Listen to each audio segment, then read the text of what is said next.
Hey, God bless. I guess we're up. Hi. How you doing? This is the Reverend Shnorr. You may be seated.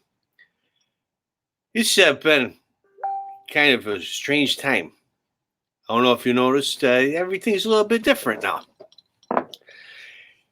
They used to tell you, hey, get your ass out of bed and go to work. Now I tell you, get your ass out of work and go to bed. And I don't think that's a horrible thing. I'm making more money than I ever have before because they got approved for the, what do you call it, unemployment. I got stimulated by the government, and it feels pretty good. But I know that a lot of people are getting sick, and that's not good. We don't want that. So we're hoping that everybody stays safe. You stay in the house, you know. And you think about when you're growing up, you're a little kid. You know, it's snowing out, nobody, you don't want to get up, you don't want to go anywhere, you don't want to leave the house. He's just, I don't want to go to school today. I don't want to go to work. I want to just stay in my bed. I want to watch the cartoons all morning. You know, the Flintstones are on, eat my Fruity Pebbles, and wait for, of course, Chip Eddie's father to come on, and then, you know, hang out, play in my room with my guitar and whatnot. Well, guess what? All them times that you was praying for, you, God, dear God, let me not have to get up and go to work today. Dear God, let me not have to get up and go to school. Your prayers are answered. You don't got to go nowhere now. In fact, God is saying, get in the house. You stay there. You don't go near anybody. All right? You stay away. You stay 6 feet away from people. You don't make it out anymore.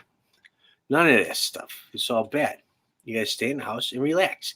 We did that, and within like 3 days, the fish come back to the Venetian. And they swimming around the canals and everything out there in Italy, like nothing ever happened. They ain't seen that ever. Now there's fish. There's dolphins where there ain't never going to been dolphins before. They think maybe God said, "Hey, you're doing it wrong. We need a timeout. You go sit in the corner and think about what you've done. And if you don't, I'm going to give you the cough." Now, I got my assistant, Brother Carlito, is helping me with this broadcast here. Through the magic of modern technologies, I can broadcast to you for your Sunday sermon because you can't get out into the world. You can't go to church. You can't go. You could always give money. We'll get to that later. But I'm getting a message. I've aged a little bit. No, it just rang. I don't know what. Yeah, I don't know. Must be a phone call. I'm going to ignore that. Anyhow, you can't go out to services. You can't go do things that you want to do. Praise the Lord out in a communal environment. So I'm going to bring the communal environment to you. And we're going to get on here on Sundays and we're going to do church, more or less. So hang on. Let me bring in my you're 6 feet away. I'm going to bring in Brother Carlito here to help me out. Hey, how you doing, Rev? Brother Carlito? How's it going? It's going good. How are you? Good. How you doing in your basement? How am I doing in the basement? Yeah. Yeah, you're going a little stir crazy, to be honest with you. Really? It was nice the first couple of days, and then, you know, I had enough of the same four walls. I went for a walk. But, you know, I don't think people understand how far 6 feet is. It's pretty far. 6 feet under? Yeah, exactly. That's a good point, actually. 6 feet under. Do you know why they do that? No, I have no. I bet you're going to tell me why. Well, dead people are full of germs and whatnot, you know. Germs don't travel more than 6 feet. It's a scientific fact. They can get about 4.5, 5 feet. 6, they can't do. So we always keep germs 6 feet away. The other thing is, in case they weren't dead, they didn't want them crawling out and suing. 6 feet, you can't dig through 6 feet of dirt. I never knew that. Yeah, it's in the olden days. So how you been? I mean, have you been going out at all before we had to stay in our basements? Oh yeah, I go out all the time and minister to people here or there. I get kicked out of Klaus's a couple of times, but they always forgive and let me back in, which is nice of them. And I've been ministering. It doesn't pay as well as it used to because I don't get as many weddings as I used to because, they turn that show off. Now they don't do that no more. It's the magic of reruns, I guess. So I've been doing pretty good. I got to make me a mask because you can't buy a mask anywhere. I was going to use my tie, but it doesn't cover up enough. I got to get me a mask. You ever go into one of them Home Depots? I looked in there for masks even. They don't have them, nothing. I've been trying to get a mask now for like 4 days. They don't have them anywhere. I got a question for a Brother Calito. What would that be? All right. So we get this apocalypse coming, right? Everybody's scared. We'll rewind a month. Virus is coming. Everybody's up. Oh, what's going to happen? We don't know. Why was it? Everyone's first thought was we're going to run out and buy toilet paper. I went out and got a bottle. I got cans of Candy Cash. I got like pancake mix and eggs and things I could cook on my hot plate, ramen noodles and whatnot. I didn't stack up on Tiki.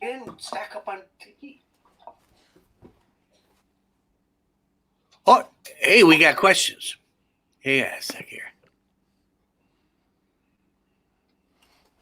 Hey, You need help? Michael from Littlefield wants his Jerry beads, it looks like.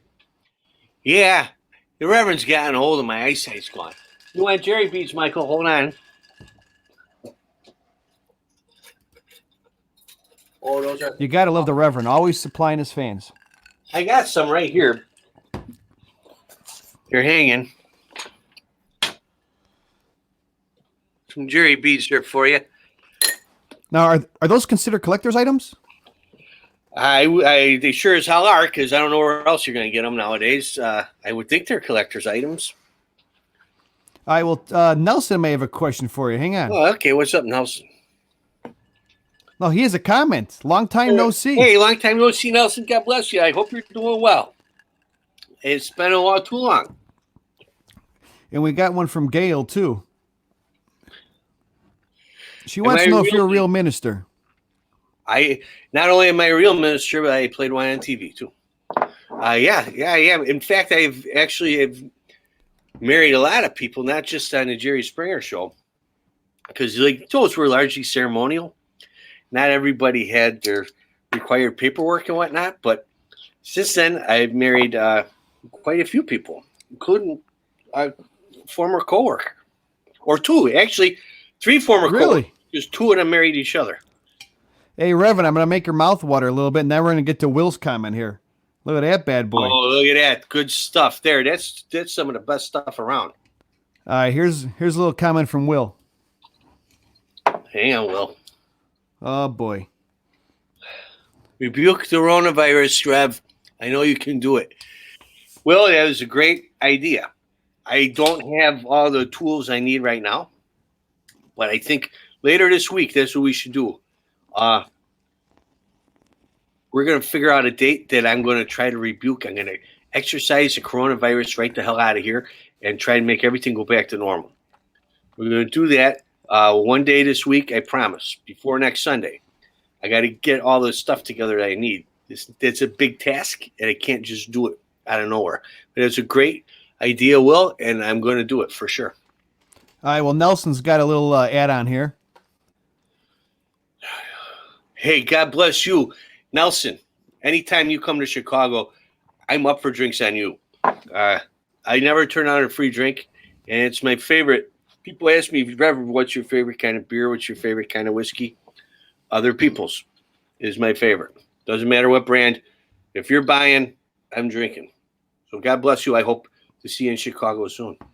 And not too soon, because, not until all this is over.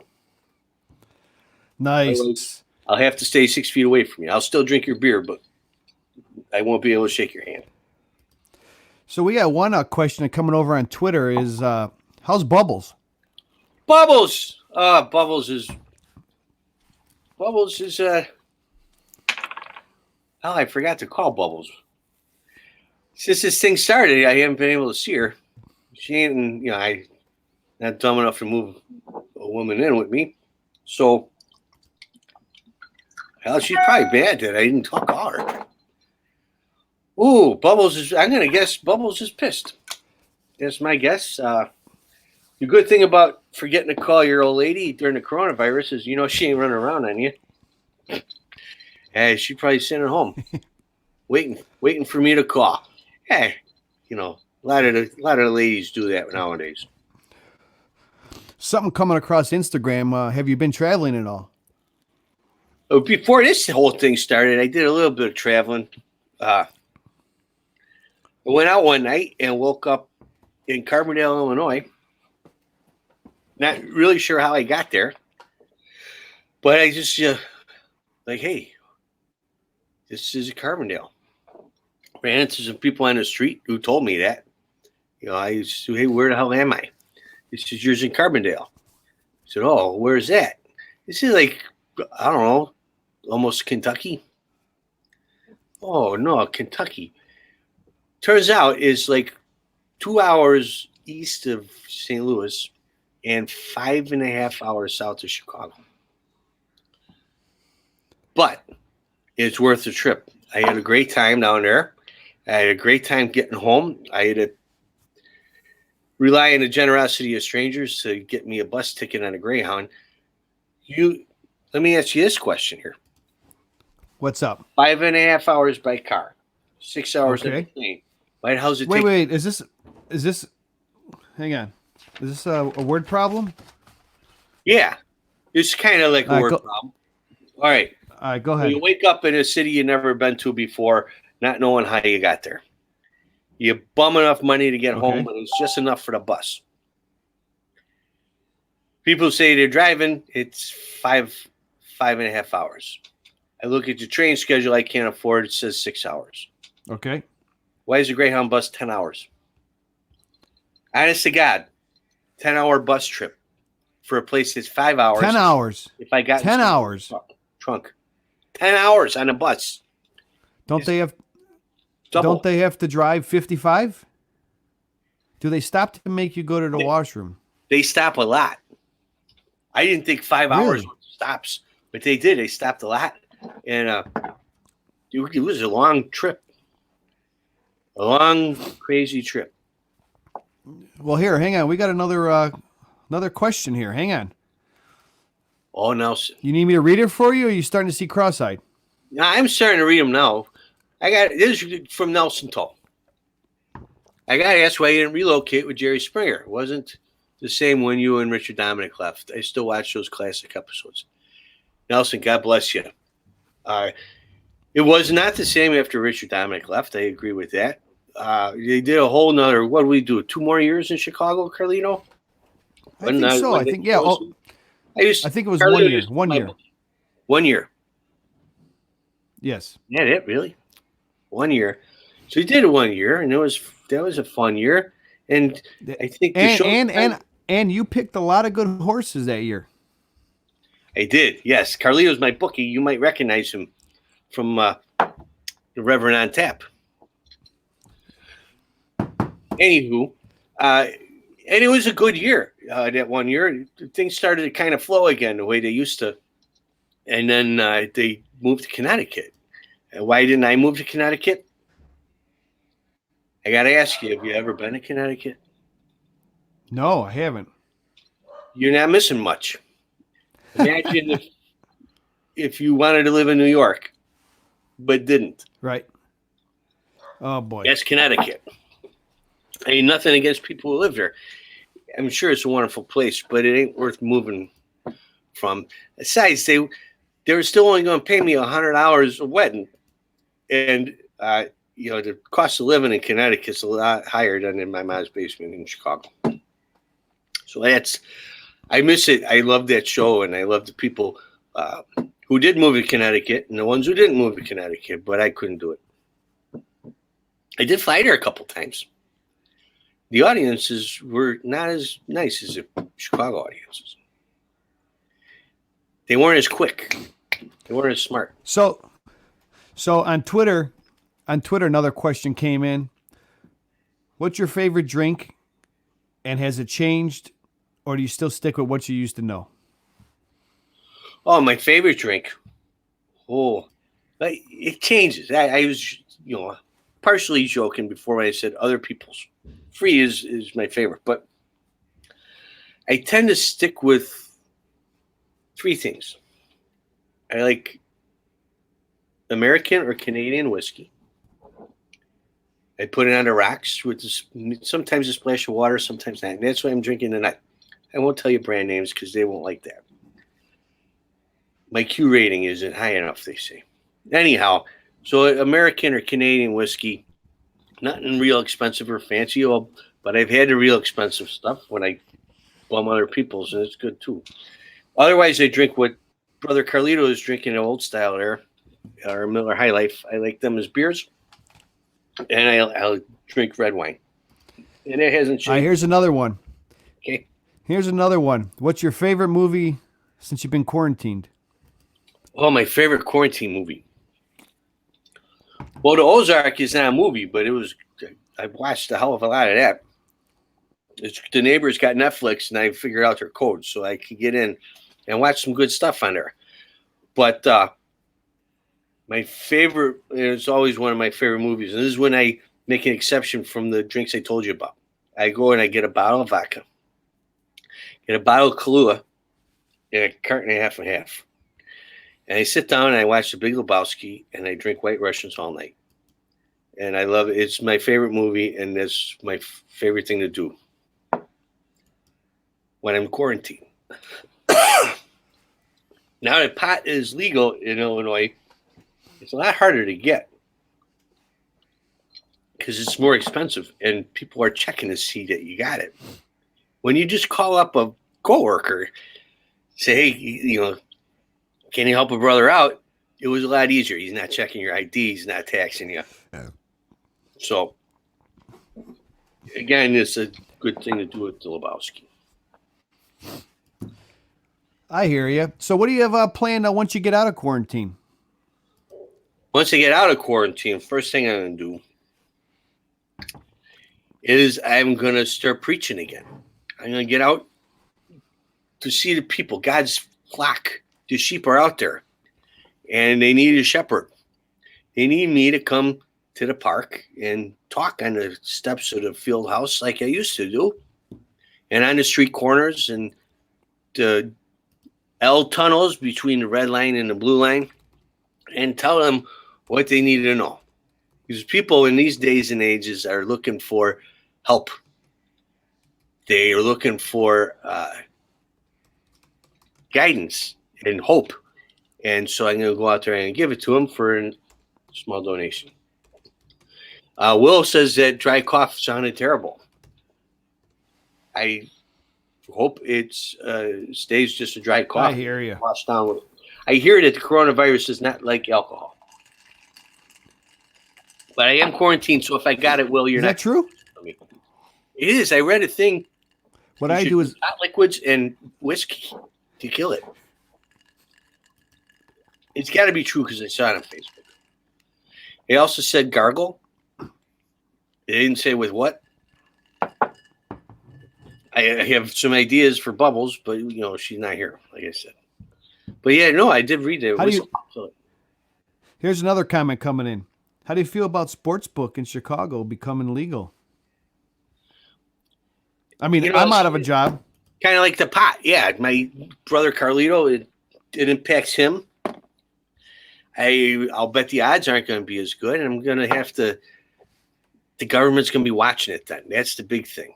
See, when I place a bet with my bookie now, nobody knows but me and him.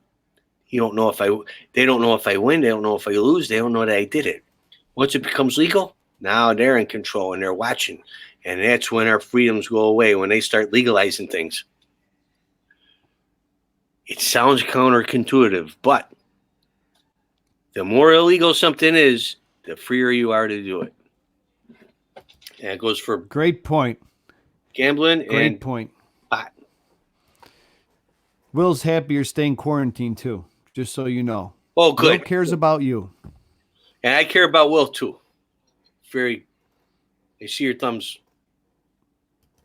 I see your thumbs, and I raise you one.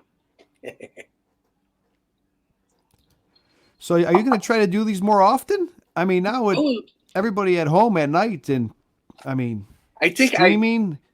Definitely we should do one every Sunday. Next week's Easter Sunday, by the way.